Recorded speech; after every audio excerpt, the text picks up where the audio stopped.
On va parler de ces législatives qui ont valeur de test avant la présidentielle de février 2024 au Sénégal. L'opposition veut mettre à profit le scrutin pour imposer une cohabitation au président Macky Sall et freiner les intentions qu'elle lui prête de vouloir faire un mandat de plus. Au Sénégal, les législatives se sont finalement déroulées sans incident majeur.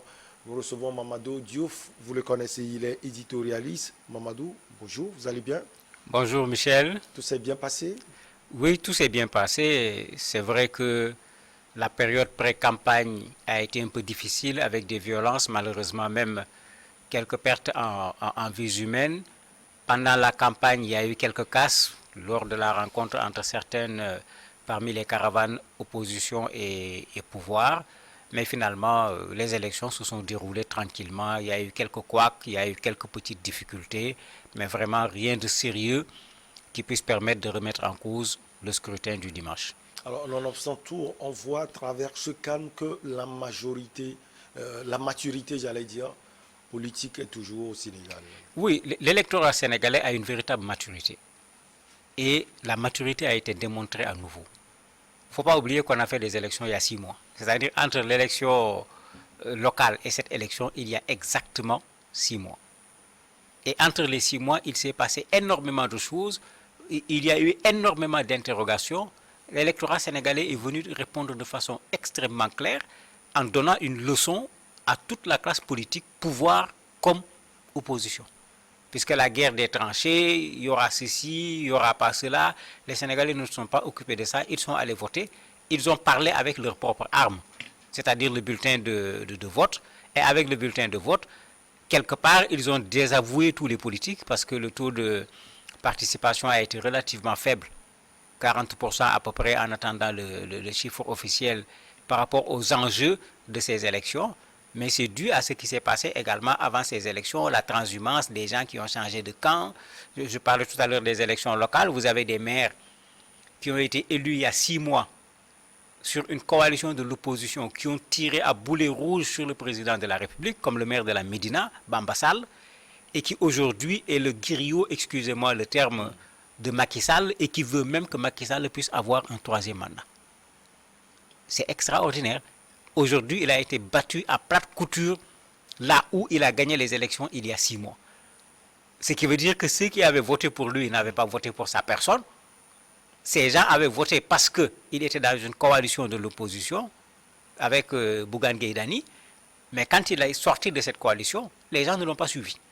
Et cette maturité-là, je crois que c'est ce travail qu'on doit faire auprès des populations africaines de façon générale pour que chacun assume sa citoyenneté au lieu d'être quelqu'un qui suit une personne qui est là parfois beaucoup plus pour ses intérêts, malgré tout ce que la personne raconte, que pour l'intérêt général. Mais en ce moment, tous les politicards, parce que c'est comme ça qu'il faut l'appeler, on va les ranger carrément dans les tiroirs et avoir devant nous des hommes politiques qui comprennent qui est le citoyen et qui comprennent également quand il est quelque part.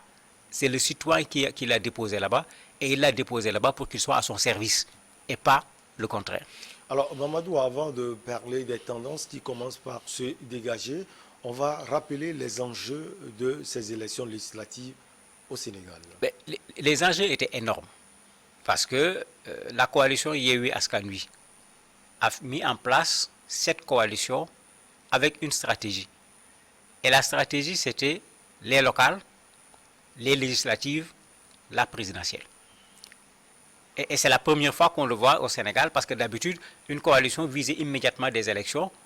Et généralement, au moment des élections, sinon même avant l'élection, il y a des problèmes. Dès qu'on doit désigner les gens, il y a des problèmes. Ou bien immédiatement après les élections, il y a des problèmes. Mais ils ont gardé la coalition. Il y a eu des départs, c'est vrai. Il y a eu des arrivées. Mais ils s'étaient entendus pour aller aux élections ensemble, aux élections locales. Ils l'ont fait et ça a donné des fruits. Ils sont allés ensemble aux élections législatives avec beaucoup de difficultés. Cela est en train de donner également des fruits. On reviendra là-dessus avec les tendances parce que l'opposition aura un très grand nombre de députés à l'Assemblée nationale puisqu'il y a des zones où c'est déjà réglé, l'opposition a gagné. Mais ils avaient envisagé également d'aller ensemble au niveau de la présidentielle. Mais là-bas, comme les enjeux ne sont pas les mêmes, ils avaient choisi qu'arrivé pour la présidentielle, on laisse chacun partir s'il veut. Ils n'ont pas parlé de candidat unique, mais ils ont signé un contrat entre eux. Celui d'entre eux qui va arriver au deuxième tour, les autres vont venir le soutenir contre le président de la République. Et c'est pourquoi vous avez vu tout ce qui a été fait avant les élections pour empêcher à cette coalition de pouvoir participer. On a mis des bâtons dans les roues, on s'attaque à Ousmane Sonko qui est la tête de liste sur le plan national, on a tout fait pour les enlever. Ils se sont retrouvés avec une liste où les gens qui sont là-bas, beaucoup ne sont pas connus par les Sénégalais, mais Ousmane Sonko l'avait compris, il est allé faire la campagne comme si c'était la présidentielle, il a fait le tour du Sénégal. Et s'il y a quelqu'un qui a gagné dans ces élections, c'est lui. Il s'est positionné de façon extrêmement claire comme un candidat extrêmement valable pour l'élection de 2024 et qui potentiellement peut battre le président Macky Sall même au premier tour si l'opposition accepte de se mettre derrière lui. Et ça fait qu'aujourd'hui, le pouvoir en place, bon, heureusement ils sont en train de changer de discours, à 1h du matin, aujourd'hui, ils ont fait une conférence de presse. La tête de liste, Mme Aminata Touré, disait qu'ils ont gagné, ils auront même la majorité. Bon, aujourd'hui, ils sont en train quand même de revenir à la raison. Ils commencent à dire que la configuration de la prochaine Assemblée va changer. Mais ça montre clairement que l'opposition leur a porté des coups parce que dans certaines localités, les résultats sont sortis. Même si la proclamation n'est pas encore officielle, il n'y a plus rien à faire. L'opposition a remporté la mise dans ces localités. Il est 18h37, Mamadou Diouf. À l'heure actuelle, quelles sont les tendances qui se dégagent? La tendance lourde aujourd'hui, puisqu'il faut d'abord rappeler que c'est une élection où on a deux élections en même temps, bien qu'on vote une fois. Puisque c'est sur la base de deux listes. Il y a ce que nous appelons des listes départementales, où il y a une sorte de vote local, où il y a un certain nombre de députés qu'on emporte au niveau de la localité, et cette liste est la liste majoritaire. C'est-à-dire ici, le premier rafle tous les députés qui sont sur la liste. On vous dira que à tel endroit, il y a 5 députés par exemple, le premier dans cette localité ramasse les 5. C'est ce qui s'est passé à Ziguinchor par exemple.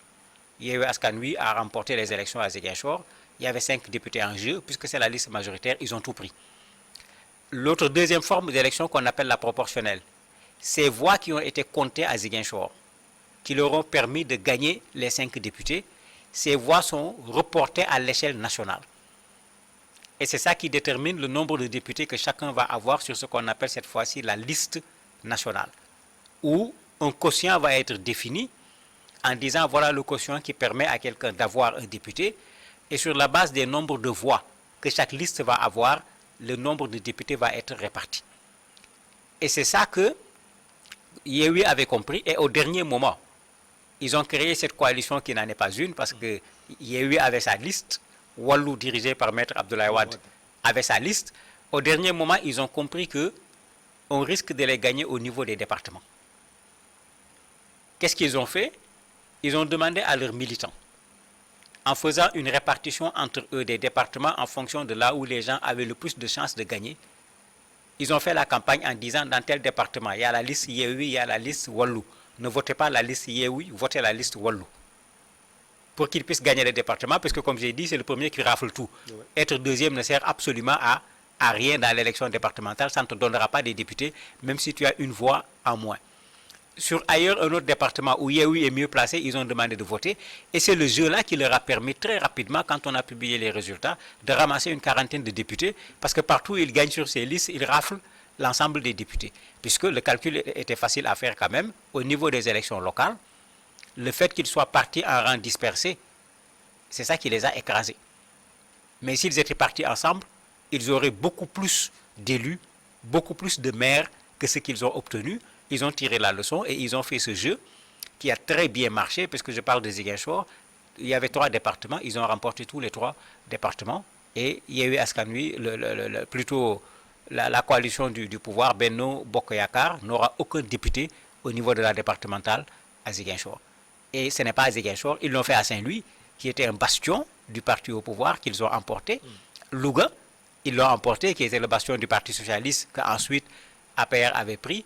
Thiès, le bastion d'Idrissa Seck, il a été battu dans son bastion, mais ça veut dire que l'opposition est sortie vraiment grandie de ces élections, et l'enjeu est énorme parce que c'est un véritable avertissement pour le président Macky Sall, voire même ce n'est plus la peine que ça soit un avertissement, c'est une façon de lui montrer que bon, il n'a qu'à prendre l'ascenseur et commencer à descendre parce que si les choses restent en l'état, c'est terminé.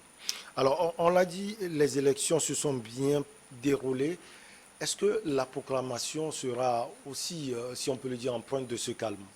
Mais d'habitude au Sénégal, on n'a pas de problème avec les résultats. Ce que les gens oublient, c'est que nous sommes dans le pays où il y avait ce qu'on appelait les 4 communes. Gorée, Rufisque, Saint-Louis, Dakar. Les Sénégalais votent depuis 1880. Ce n'est pas après les indépendances. On participait aux élections en France. Ça fait fort longtemps que cette culture de voter existe. Et chez nous, à partir de la première alternance qui a permis au président Maître Abdoulaye Wade de remplacer le président Abdou Diouf, il n'y a jamais eu de problème au niveau des élections. Voler des élections au Sénégal, là, c'est devenu pratiquement impossible parce que le processus, les populations sont averties. Hier, par exemple, autour de 20h20, 20h30, on avait déjà une idée sur la configuration de l'Assemblée. Puisque la presse, que ce soit les radios, les télévisions, les presses qui sont en ligne, publient systématiquement les résultats au niveau des bureaux de vote par bureau de vote. Le bureau de vote ferme, il donne son résultat, on publie, on le photographie, on balance sur WhatsApp. Dans les médias, vous aviez des statisticiens qui avaient déjà leur tableau sur Excel, ce qui se fait très facilement. Tu as déjà préparé les éléments, il suffit de meubler avec des chiffres. Toutes les 2 heures, tu peux faire le point et avoir une idée sur qui a tel pourcentage, sur quel pourcentage des électeurs, etc. Quand tu proclames, en fait, ce que tu proclames est pratiquement connu à, j'allais dire, 1% près. Ouais. Mais cela fait que souvent, même ceux qui proclament ne vont pas s'aventurer à raconter des histoires aux Sénégalais parce qu'on aurait proclamé autre chose, les Sénégalais ne l'auraient jamais accepté. Alors, comme on l'a dit, l'objectif de l'opposition, ou bien les objectifs sont affichés. D'abord, imposer la cohabitation au président de la République, Macky Sall. Est-ce que, Mamadou, au Sénégal, si par exemple l'opposition l'emporte sur ces législatives, elle sera désignée un candidat ou bien un monsieur de l'opposition sera désigné donc comme Premier ministre? C'est Darda. On a un problème avec cette question puisque les juristes, les constitutionnalistes et autres ne s'entendent pas. Certains disent non, c'est un régime présidentiel. C'est au président de la République de désigner le Premier ministre, quelle que soit la configuration de l'Assemblée. Le seul bémol qu'ils mettent dedans, c'est qu'un président averti va savoir que s'il n'a pas la majorité à l'Assemblée, l'Assemblée peut lui créer des difficultés. Il doit avoir la hauteur politique, même si ce n'est pas exactement ce que la Constitution dit, de nommer un Premier ministre plutôt au niveau de l'opposition pour éviter qu'on se retrouve en crise entre 2 institutions, c'est-à-dire le législatif et l'exécutif, à travers en particulier le président de la République et le gouvernement. D'autres disent non. Il est vrai qu'on ne l'a pas écrit en bonne et due forme, mais c'est vrai que le président a des attributions qui sont extrêmement fortes, mais quand on regarde dans le fond, on est plutôt dans un régime qui va vers le parlementaire. Donc le président doit choisir le Premier ministre au niveau du parti qui, au Parlement, a obtenu la majorité. On n'en est pas encore là parce que les résultats ne permettent pas à l'état actuel de dire qui a la majorité, parce qu'au niveau de l'opposition, les voix sont partagées entre les coalitions. Est-ce que ces coalitions vont se mettre ensemble? Est-ce que chaque coalition va rester à l'Assemblée? Tous ces éléments ne sont pas encore réglés pour le moment. Certainement, c'est après la proclamation réelle qu'on va savoir. Mais ce qui est clair, c'est qu'aujourd'hui, on aura une Assemblée qui n'aura rien à voir avec l'Assemblée qui était là, où le parti au pouvoir et la coalition Benno Bokk Yakaar avaient une majorité absolue qui leur permettait de faire passer ce qu'ils veulent au niveau de l'Assemblée. C'est le premier aspect. Le deuxième aspect, au niveau de l'opposition, au niveau des coalitions, vous avez vraiment des personnes qui ont été véritablement choisies pour aller à l'Assemblée et faire un travail parlementaire. On espère que les débats auront une certaine hauteur, un certain contenu d'un point de vue scientifique, au lieu des bagarres de partisans de X ou de Y ou de députés du président, comme certains n'hésitaient parfois pas à le dire, en oubliant que le président ne les a pas élus. C'est le peuple qui les a élus. Une assemblée peut-être sous le contrôle de l'opposition sénégalaise qui sera aussi capable d'empêcher le président de la République, Macky Sall, dans peut-être son intention de postuler pour un mandat de plus. En tout cas, C'est l'argument avancé par Yewwi Askan Wi. Est-ce que vous pensez que si l'opposition est majoritaire, c'est presque cuit pour le président? Il n'y a rien à faire. Ben, mais même si l'opposition n'est pas majoritaire, moi je considère que c'est déjà cuit pour le président de la République. Je le dis parce que le président avait tellement compris l'enjeu de ces élections qu'entre les élections locales et les élections législatives, c'est-à-dire 6 mois, il est allé débaucher beaucoup de députés, beaucoup de maires plutôt, puisque c'était des élections locales, qui ont été élus sur les listes de l'opposition. Il les a reçus au palais présidentiel. Après 2 jours ou bien 1 jour, vous avez le monsieur qui retourne sa veste, qui dit maintenant il est avec le président de la République. Est-ce que c'est possible également au niveau des députés? Parce qu'on l'a vu en République démocratique du Congo où on a senti que l'argent peut tout faire. Chez nous, ça va être beaucoup plus compliqué. Puisque si le président de la République a été sanctionné, c'est à cause de cette transhumance. Et c'est étonnant qu'il soit l'élève de Maître Wade et qu'il n'ait pas tiré la leçon parce que Maître Wade a fait la même chose et les populations ont réagi de la même façon par rapport à Maître Wade. Parce qu'à un certain moment, il a fait la même chose. Il est allé tirer des ténors de l'opposition qui lui tenaient tête, amener dans son parti, amener dans l'attelage même gouvernemental. Quand il est allé aux élections, il a été particulièrement déçu puisqu'il a été battu. Avec Macky Sall, c'est ce qui s'est passé. Le maire de Médina qui s'est le plus montré dans cette affaire-là a été battu à plate couture. Un autre qui était dans Yewwi Askan Wi, Serigne Mansour Sy Djamil, qui a abandonné Yewwi Askan Wi, qui a été reçu par le président de la République en France et qui à un certain moment a demandé qu'on vote pour le président de la République, a été battu par Yewwi Askan Wi, c'est-à-dire ceux qui l'ont abandonné, ce qui veut dire que leurs militants ne les ont pas suivis. Et au Sénégal, on a toujours dénoncé cette façon d'aller toujours là où les herbes sont vertes. C'est-à-dire que vous avez des gens qui ne veulent jamais se retrouver dans l'opposition, qui ne veulent jamais être sous le soleil. Ils regardent là où c'est plus agréable, bien climatisé, avec des fauteuils bien moelleux. Ils préfèrent trouver une excuse et puis aller s'installer. Tous ont été désavoués. Idrissa Seck, qui a été le roi de Thiès pendant longtemps, même chose. Il a perdu Thiès parce qu'il allait rejoindre le président de la République. Ceux qui votaient pour lui sont toujours à Thiès, mais parce que parfois les politiques sont pris par leur propre discours. Idi avait fait un discours très fort au Sénégal en appelant à la morale sur le plan politique. Politiquement, est-ce que c'est de la morale que d'être deuxième à l'élection présidentielle et de quitter son rang de deuxième, d'aller rejoindre le président de la République pour se retrouver à la tête d'une institution nationale? Merci beaucoup à vous, Mamadou Diouf. On va marquer la petite pause et derrière, on reçoit professeur Nouridine Jibril pour la suite.